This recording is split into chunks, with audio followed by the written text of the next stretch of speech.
শ্রীকৃষ্ণ বলেন, অগ্রহায়ণ মাসে আলমারি বা মানিব্যাগে রাখুন এই একটি জিনিস, গৃহেতে ধনসম্পত্তি ভরে উঠবে।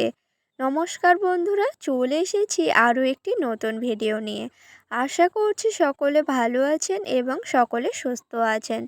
তো বন্ধুরা, অগ্রহায়ণ মাসে আপনারা যদি এই একটি জিনিস আপনাদের আলমারির লকারে বা আপনাদের মানিব্যাগেতে রাখতে পারেন, তাহলে আপনাদের সংসারে সুখ এবং সমৃদ্ধি এবং অর্থে ভরে উঠবে।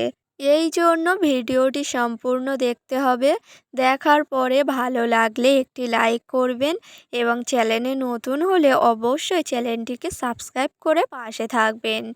এবার বলি বন্ধুরা, এই অগ্রহায়ণ মাস মা লক্ষ্মীর মাস, ভগবান শ্রীকৃষ্ণর প্রিয় মাস। এই জন্য এই মাসে আপনারা কিন্তু চাইলে এই একটি কাজ আপনারা করতে পারেন।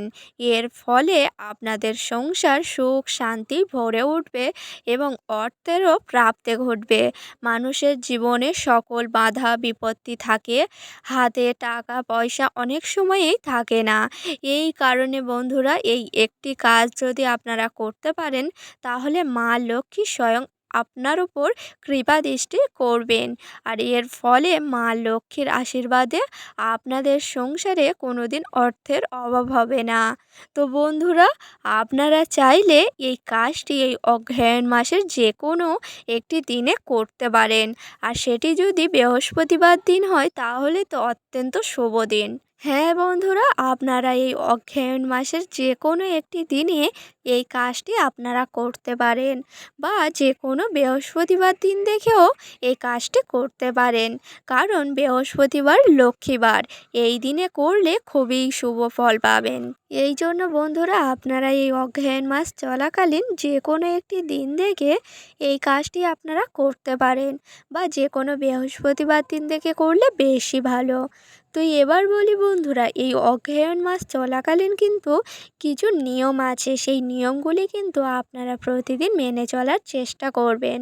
তো প্রথমেই বলি, আপনারা কিন্তু এই অগ্রহায়ণ মাস চলাকালীন যে কটি বৃহস্পতিবার আছে, সে কটি কিন্তু আপনারা চাইলে নিরামিষ খাবার গ্রহণ করতে পারেন।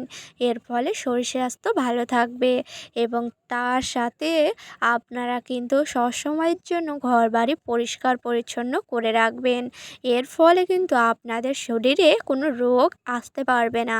ঘরবাড়ি যত অপরিষ্কার থাকে, আপনাদের শরীর ততই খারাপ হবে।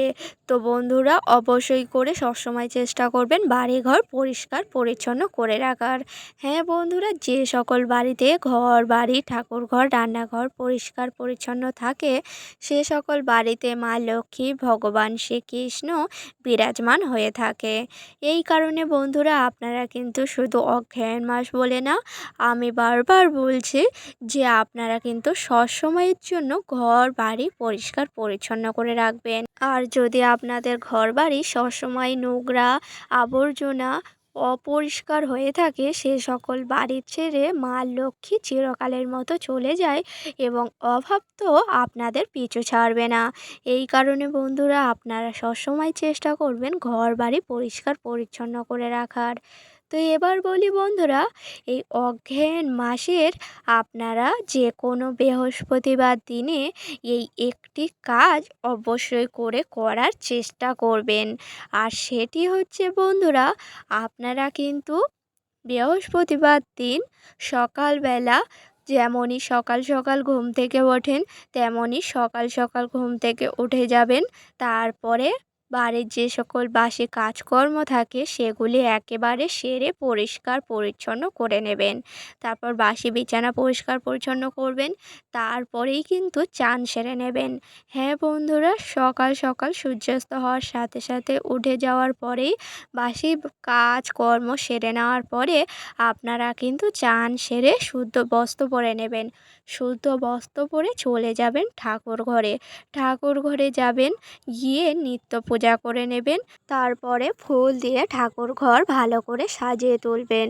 ফুল দিয়ে ঠাকুর ঘর সাজিয়ে তোলার পর আপনারা ফল মিষ্টান্ন দিয়ে ভোগ নিবেদন করবেন এবং পূজা সম্পূর্ণ করে নেবেন। প্রদীপ জ্বালাবেন, ধূপ জ্বালাবেন, শাঁখ কাঁসা বাজিয়ে সকালের নিত্য পূজা সম্পূর্ণ করে নেবেন।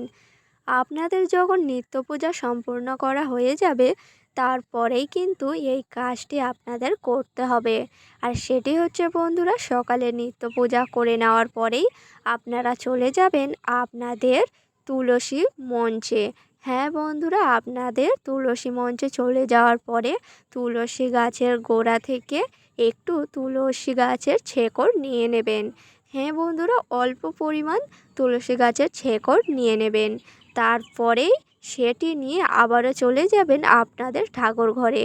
ঠাকুর ঘরে যাওয়ার পরে আপনাদের ঠাকুর ঘরে যদি মা লক্ষ্মী থাকে বা ভগবান শ্রীকৃষ্ণর মূর্তি বা পিকচার থাকে তার চরণেতে রেখে দেবেন। হ্যাঁ বন্ধুরা, সেই তুলসী গাছের অল্প পরিমাণ শেকড়টি আপনারা চাইলে মা লক্ষ্মীর চরণে বা ভগবান শ্রীকৃষ্ণর চরণে রাখতে পারেন এবং সেটি কিন্তু সারা দিন বা সারা রাতের জন্য রাখবেন। তারপরের দিন সকালবেলা আপনারা যখন আবারও নিত্য পূজা করতে যাবেন তখনই সেই গাছের শেকড়টি মা লক্ষ্মী বা ভগবান শ্রীকৃষ্ণর চরণ থেকে নিয়ে নেবেন।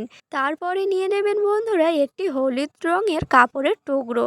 সেই কাপড়ের টুকরোর মধ্যে সেই তুলসী গাছের শেকড়টি রাখবেন এবং একটি পুঁটলি করে নেবেন। পুঁটলি করা হয়ে গেলে আপনারা নিয়ে চলে যাবেন আপনাদের মানি ব্যাগে রাখার জন্য। হ্যাঁ বন্ধুরা, আপনারা চাইলে আপনাদের মানি ব্যাগে রাখতে পারেন, আর মানি ব্যাগে না যদিও বা রাখতে পারেন তাহলে আপনাদের টাকা রাখার লকারেও রাখতে পারেন। হ্যাঁ বন্ধুরা, এই জিনিসটি কিন্তু আপনারা চাইলে আপনাদের মানি ব্যাগে রাখতে পারেন বা আপনাদের লকারেও রাখতে পারেন। তো বন্ধুরা, আশা করছি বুঝতেই পেরেছেন।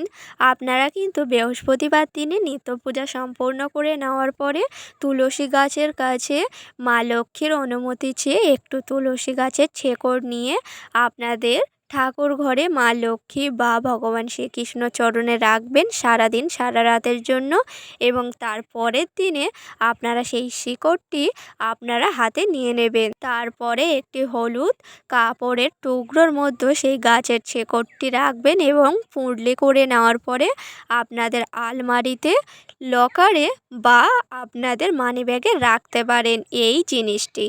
এর ফলে কিন্তু আপনাদের গৃহেতে ধন সম্পত্তি বৃদ্ধি পাবে এবং মা লক্ষ্মীও বসবাস করবেন আপনাদের গৃহেতে। এই কারণে বন্ধুরা অবশ্যই করে এই কাজটি করুন, দেখবেন আপনাদের কখনো অর্থের অভাব হবে না।